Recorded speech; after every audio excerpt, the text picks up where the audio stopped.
When we talk about the last goodbye, what we are really describing is the moment a controlling person realizes they cannot maintain their grip anymore. For years, sometimes decades, the entire relationship has been built around one pattern, and that pattern is power. It is not always the obvious kind of power like controlling every move you make, although that happens too. It runs much deeper than that. It is psychological control. It is the belief that they sit at the center of everything and that your emotions and thoughts exist mainly because of them.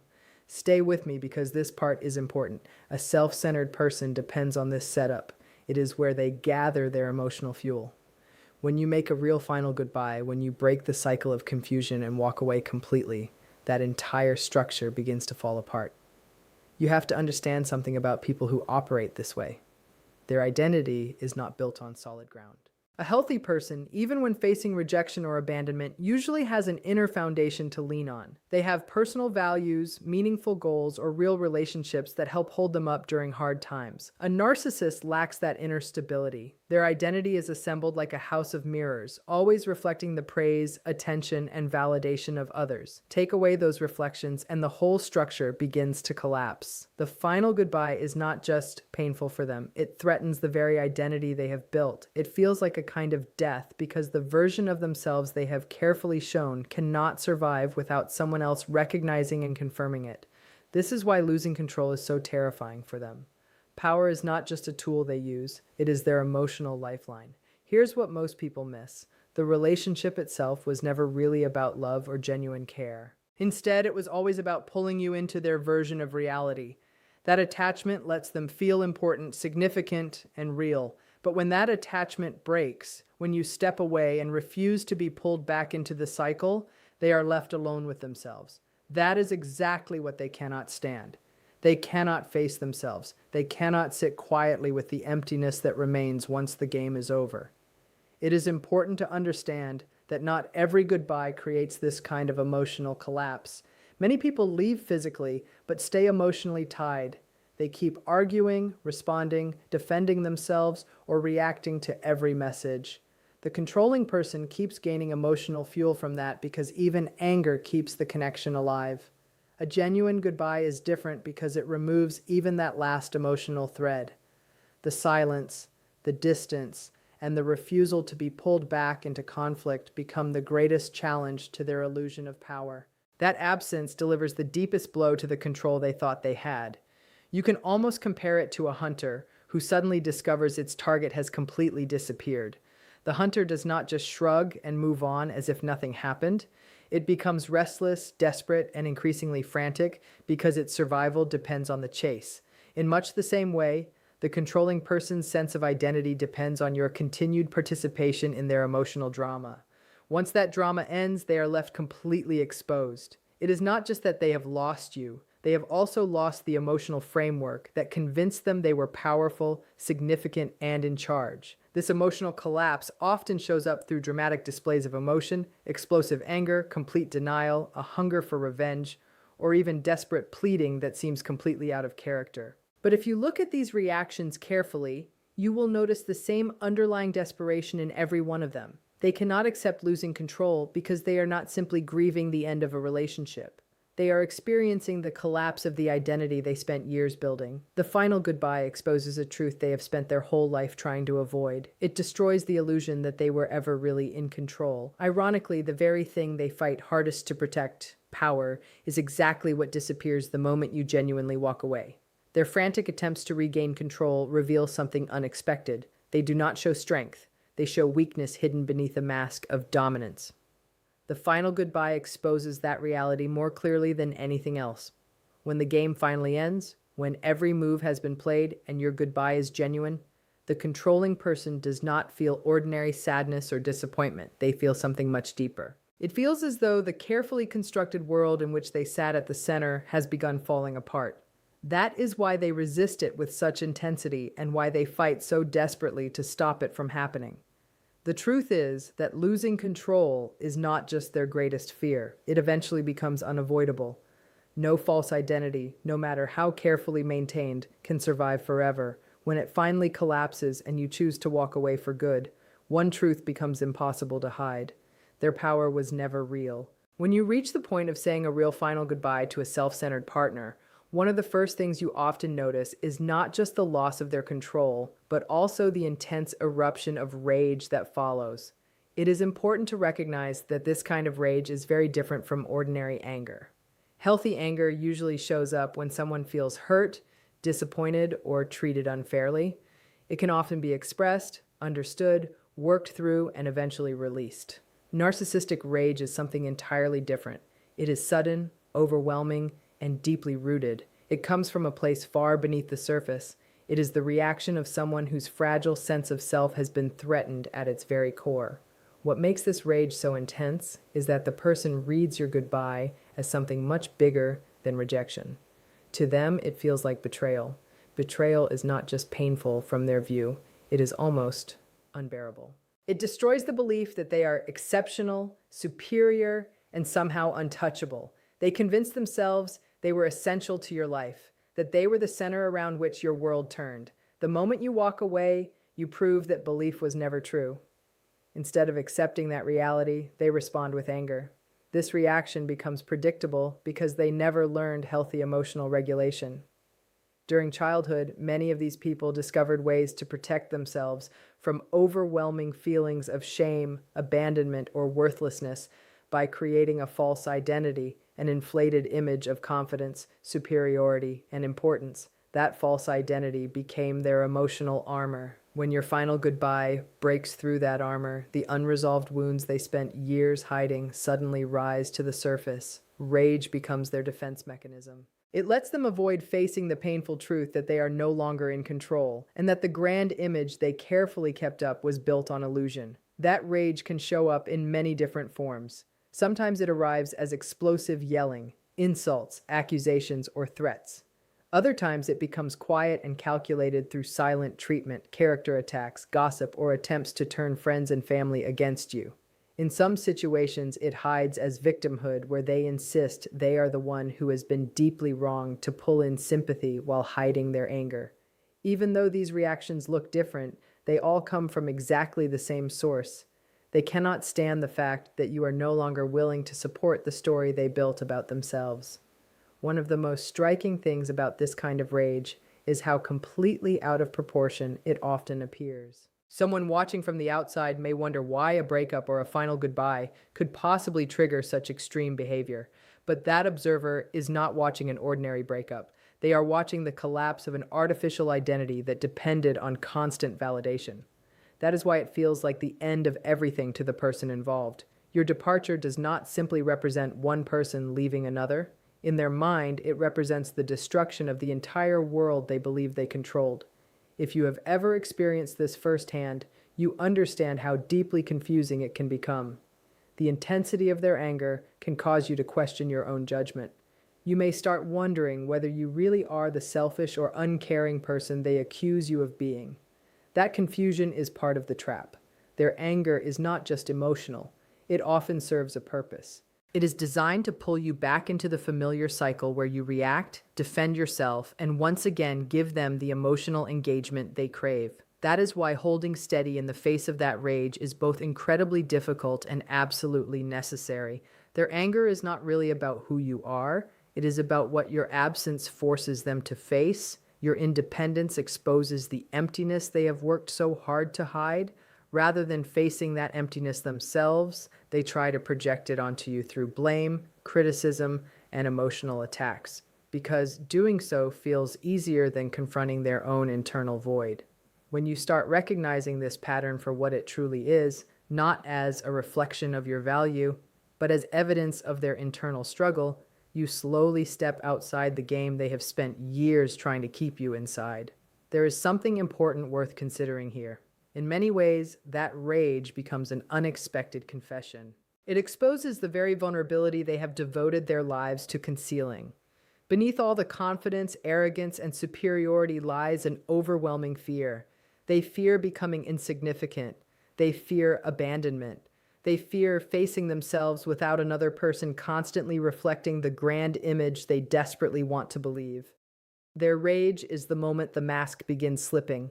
Their deepest insecurity becomes visible precisely when they are trying hardest to appear powerful. That is why the final goodbye changes everything. When you stay firm despite their anger, when you refuse to be pulled back into the old cycle, you are doing much more than ending a relationship. You are confronting the fear they have spent their entire life trying to escape. By holding on to your independence, you reclaim something they never wanted you to fully discover: your freedom, your emotional strength, and your ability to move forward without becoming trapped in their world. Again, always remember this: their rage is not evidence of real power, it is evidence of deep desperation.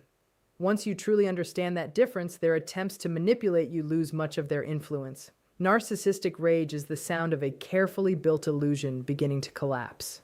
When you choose not to respond, not to argue, and not to re-enter the cycle, you show once and for all that whatever control they once believed they had over you has finally come to an end. When the final goodbye has been spoken and the rage has either exploded or slowly cooled, the controlling person often shifts into a very different stage of behavior. It is a planned attempt to regain control. It does not always appear obvious, and it does not always show itself as open hostility. Sometimes it is subtle, sometimes manipulative, and sometimes wrapped in emotional language that feels sincere on the surface. But under it, the purpose stays the same: to pull you back into their orbit. What you need to understand is that these people do not view relationships as balanced exchanges of love, respect, or mutual understanding. Instead, they see them as power arrangements, a kind of emotional hierarchy where their sense of importance is continuously fed by your attention, emotional energy, and compliance.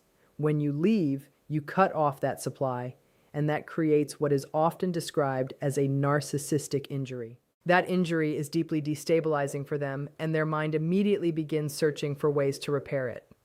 This is why many people who finally walk away are surprised when the controlling partner does not simply disappear. Instead, they often come back with new tactics designed to reestablish contact. One of the most common strategies is known as hoovering, a term borrowed from a vacuum cleaner. The goal is simple: draw you back in by any means necessary. Sometimes it appears as sudden kindness, where the charming, caring version of themselves you once believed in suddenly reemerges. Other times it shows up as guilt tripping, where they remind you of shared memories, emotional bonds, or past sacrifices, trying to trigger your empathy. They may present themselves as broken, lost, or in need of rescue. And when none of that works, the approach may shift again into pressure tactics, threats, emotional intimidation, or even attempts to paint you as cold or cruel. Or, despite the different forms, the intention is always identical: regain access to you. At the core of all of this is one belief in their mind: that power must be restored, and you are the one who holds the key to it. What is revealing in these moments is how fragile their supposed strength really is. If their power were real and steady, there would be no need for manipulation or emotional tactics. Genuine strength does not rely on persuasion, guilt, or deception to hold itself together. What you are seeing instead is dependence dressed up as dominance. It becomes clear that they rely on you far more than you ever relied on them, and that realization is exactly what unsettles them the most. From a psychological standpoint, this behavior exposes the emptiness at the center of their identity structure. When they try to pull you back, it is not because they have suddenly gained insight or developed emotional depth. It is because your absence reflects something they cannot stand: the collapse of the image they built around themselves. Bringing you back even briefly lets them hide that reflection and avoid facing it directly. At this stage, the emotionally aware or compassionate person needs to be especially careful. Empathy is a powerful trait, but without boundaries, it becomes vulnerability. When someone returns showing sadness, regret, or softness, it can easily trigger the natural instinct to help, to understand, or to forgive. But wisdom has to come with empathy. Without wisdom, compassion becomes a doorway back into the same cycle you worked so hard to leave behind. The key question must always be: is this genuine transformation, or is this a reenactment designed to regain control? In most cases, when watched closely over time, it becomes clear that it is the latter. Real change is slow, consistent, and uncomfortable. It requires accountability, reflection, and a willingness to look at personal flaws. These are exactly the things narcissistic patterns avoid. What is often being witnessed instead is not transformation, but desperation, a reaction aimed at covering the emotional wound created by your departure. There is another important layer to understand here. When they try to pull you back in, they are not simply trying to restore a relationship. They are trying to rewrite the ending. A final goodbye represents closure, and closure is powerful. It signals completion. It says the story is finished and no further influence is allowed. For the controlling partner, this is deeply threatening because closure removes their ability to keep the dynamic alive. If they can re-engage you even briefly, they regain the ability to blur that ending. They can reframe the narrative, suggesting the separation was not final, that control is still shared, and that the story is still open. This is why one of the strongest responses in these situations is silence. Not explanation, not negotiation, not re-entry into discussion, but firmness and distance. Every response becomes material they can reinterpret. Every emotional reaction becomes fuel for the old cycle. Silence, in contrast, removes that fuel entirely. It is not passivity. It is control through non-participation. In this sense, silence is not weakness at all. It is one of the clearest expressions of inner strength.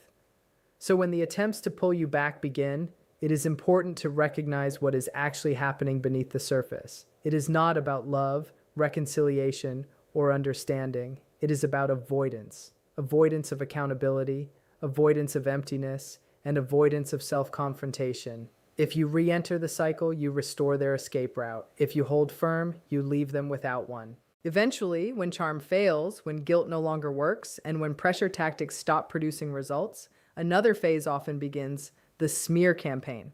At this point, the focus moves away from direct contact and toward reputation control. The goal is no longer to win you back personally, but to reshape how others see the situation. This happens because they cannot stand the identity of being the one who was left. To them, abandonment is not just emotional. It is humiliating. And shame is something they struggle to process internally. Instead of absorbing it, they push it outward. They begin building an alternate story in which they are the victim and you are the cause of the damage. You may be described as unstable, ungrateful, overly emotional, or even harmful. This is not done purely for revenge. It is also an attempt to steady their own self-image by projecting uncomfortable truths onto someone else. The smear campaign is one of the cruelest phases because it weaponizes the people around you. Friends, family members, co-workers, even mutual acquaintances suddenly hear a carefully edited version of events where they are the wounded party and you are the villain. What makes this tactic so effective is that it often begins before you even realize what is happening. The story is built slowly, with just enough truth mixed in to sound believable, but the context is twisted in ways that paint them in a sympathetic light. Loyalty tests are also common during this stage. They may reach out to people you both shared, asking probing questions disguised as casual curiosity. Who said what? Who is still talking to whom? Who has taken your side?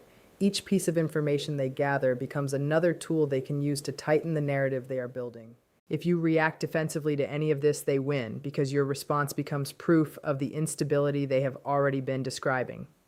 The healthiest approach during this phase is to keep living visibly and authentically. Show up for your own life. Let your actions speak louder than their accusations. People who know you well will eventually see through the performance. People who do not know you well were never going to be convinced by your words alone, so trying to correct every false story is a waste of energy. Eventually, when the smear campaign stops drawing the reaction they wanted, one final phase tends to emerge, and that is silent dismissal. They do not suddenly become healed or self-aware. They simply lose interest because you are no longer supplying what they need. You become a closed chapter in their story, and your replacement, if one arrives, becomes the new source of fuel. This is the part that hurts the most, but also reveals the truth. The relationship was never about you as a person. It was about what you provided. When that supply stops, so does their attention. Holding on to this understanding is what finally sets you free. Not their apology, not their punishment, not their eventual silence, but your own clarity that you were never the problem. You were simply the mirror they needed until they could find another.